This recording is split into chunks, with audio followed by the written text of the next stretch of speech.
What's up, everybody? Welcome to Modern Thursday. We have 18 players today. That'll be 4 rounds. I'd like to remind everybody this is just a casual Thursday event. We don't play for $1 million here. We are not pros. We're just playing to have some fun. On the right, we have Cody on Infect.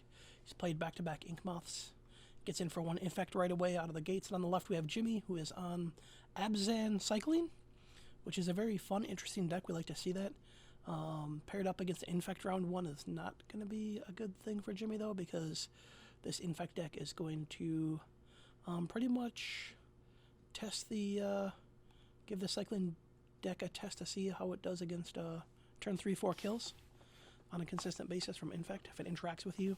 If it doesn't, that's something Cycling has to look into.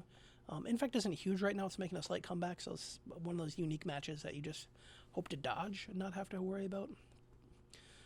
Cody acted Ink Moth after cracking his fetch line going for a forest. And Cody just doesn't seem to need a breeding pool or blue right now. He's probably just going straight for the throat. No reason to dawdle, get out that basic land.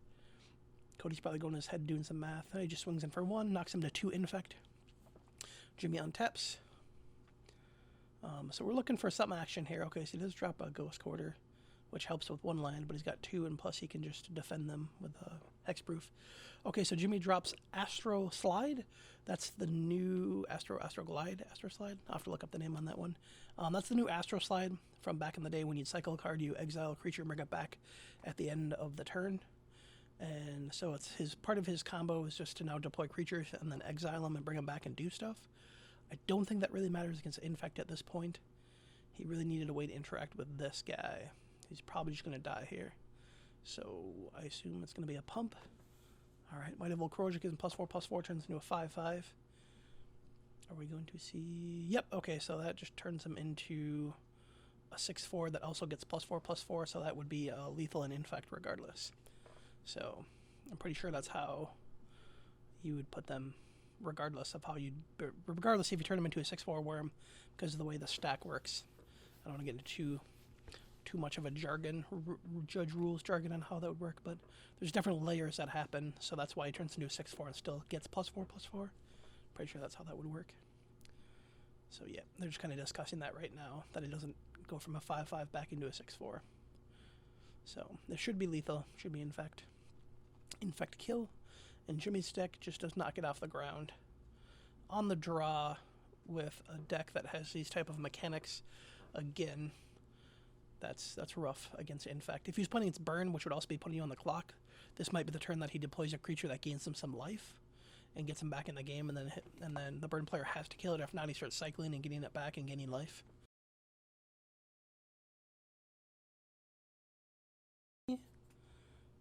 Looking at his hand, don't know if that's a keeper. That's an awful lot of land, but he has Worship in his hand. I would assume he would have sideboarded Worship in, but I don't think Worship works against Infect the way he thinks it does, because it deals Infect damage instead of normal damage, so I don't think Worship works in this matchup. I'll have to double check that. Cody opens up with a Waterlog into the Glistener Elf. Turn 1, 1/1 Infect. Jimmy drops a turn 2 Tidehouse Sculler, so he at least can look at his hand, take out a pump spell, and kind of see what's coming. Checking out his own death. Holy moly. Was it 2 Dried Arbiters, a Might of Overgrown Tomb? Is that what that one is? Oh, there you go. Midi-genic growth.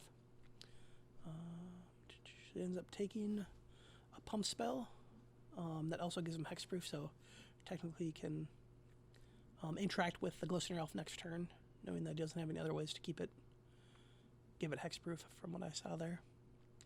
So he drew an Ink Moth Nexus. He's probably going to play that out, unless he's just going to go for a quick kill, super fast kill. So he attacks for 1. If Jimmy blocks, he knows it's just going to get mutagenic growth and he'll get back his pump spell. But you have to blow up pump spells one way or another, so he does that. He gets it back. I assume Ink Moth Nexus is coming down. Nope, he's going to get some more colored land. He's probably got... That's why, double green, so he wants to keep up the green to protect his guy in case he's got some kind of removal spell. Alright. Jimmy puts down Ether Vial. I assume that's another way to get creatures into play to help slide them around. Give him a little slip and slide, but I still don't think he has enough interaction to stop this Infect from just running him down. It's maybe the other Vial on turn 1. If you'd had that out on turn 1, taking it up, you might have had a chance here. So Cody untaps, draws a card. See if he can use Vine's Vastwood Pump would bring one up to 5, and then if he has Scale Up, that would pump up the other one for lethal infect. I don't know what he drew. Okay, so he probably didn't draw. He drew. All right, so attack for 2. 2 infect, drops Inkmoth, passes the turn, and that'd be 4, 5, 6, 7. Almost enough for lethal unless he drew another pump spell this turn, or if he draws one off the top. We need Jimmy to do anything this turn to just interact with him somehow before he loses. So, cracks Waterlog, doesn't need it, draws a card, untaps.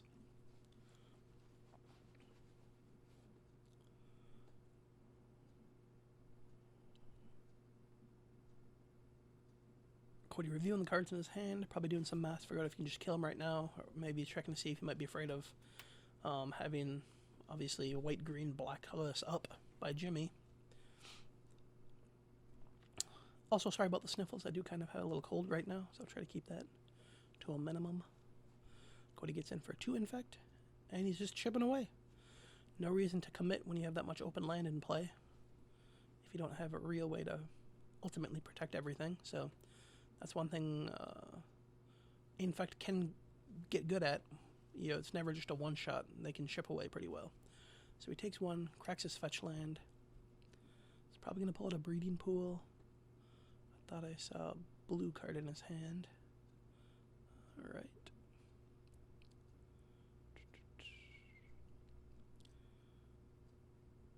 Drops the breeding pool. Yep. Drops the agent. So this is looking to be infect lethal unless Jimmy does something this turn. This is the turn I would probably pull the trigger even if he leaves all of his land up.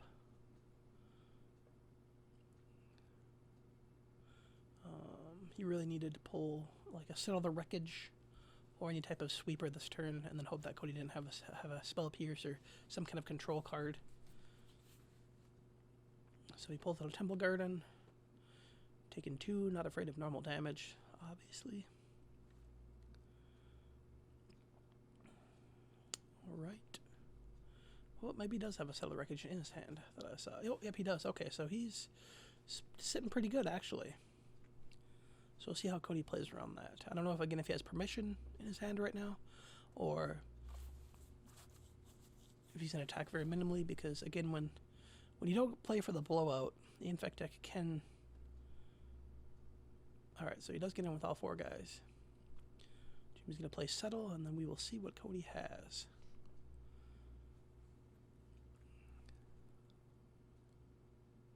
Alright, Cody pays 1. Give it +2/+2. Alright, here's a Settle the Wreckage. And... does not look like Cody has it, so he's got to scoop up all of his guys. Alright, so Jimmy is back in this game. That's the one card he needed to get him back in. Now Cody's pretty much going to get all of his land out of his deck that he can, because I'm pretty sure most infect decks only run 2 or 3 basic lands. Oh, 2? Yep. He's going to get out the 1, so that was the best thing for Jimmy. Pretty much got all those creatures with no real downside to it, other than giving him 1 extra land.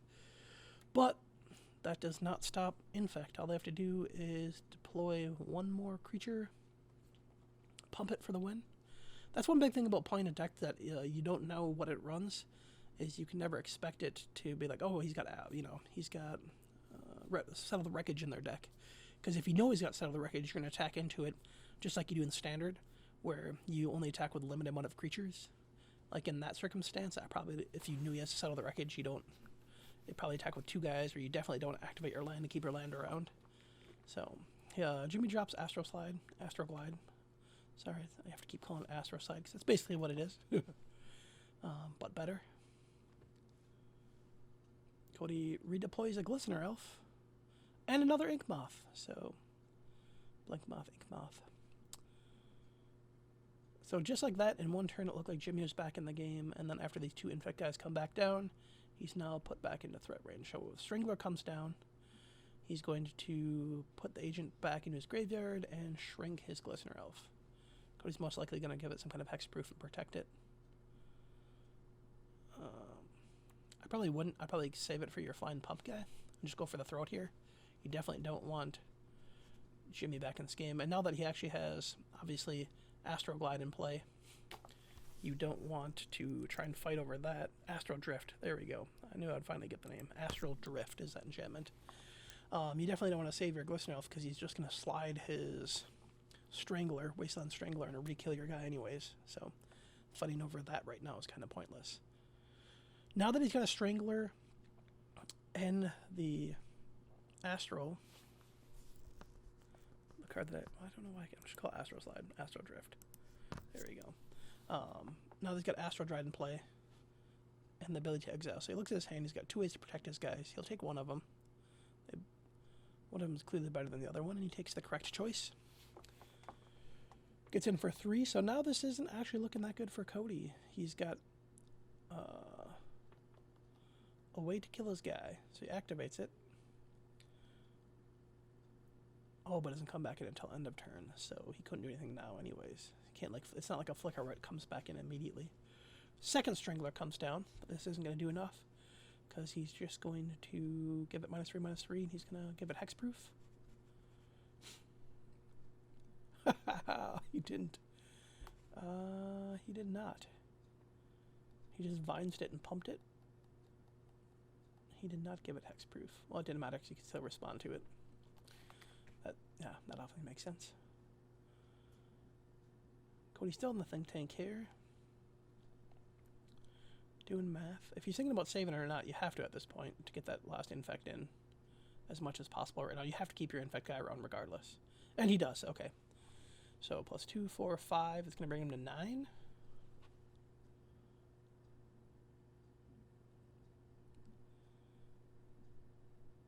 So he's at 9 infect. Right? No, maybe I did my math wrong. What is my math wrong here? 1, isn't it 4 infect? Plus, oh, 4, 5, 6, 7. Okay, that's why my math is wrong. He pumped for lethal there. Yep. He shows Worship. Again, I would have to check out the interaction. I don't think Worship works out in the way that he thinks it did. And if that Worship was some other card to interact with him, he might have turned that corner and won that game. So, yeah. Cody takes that one in 2. I'm a very huge fan of the Astro Slide type play. I love that. Again, I played it a lot back in Standard when it was Astro Slide, and you used like a Lightning Rift and Taro's Faithful and a bunch of cards in Standard at the time to just basically slide your way to victory. So, just cool to see like a deck like that pop up in Modern and someone play that. Just also sucks when you see them play against a very uninteractive deck like Infect. So, alright, well, thank you guys. We'll see you in round 2.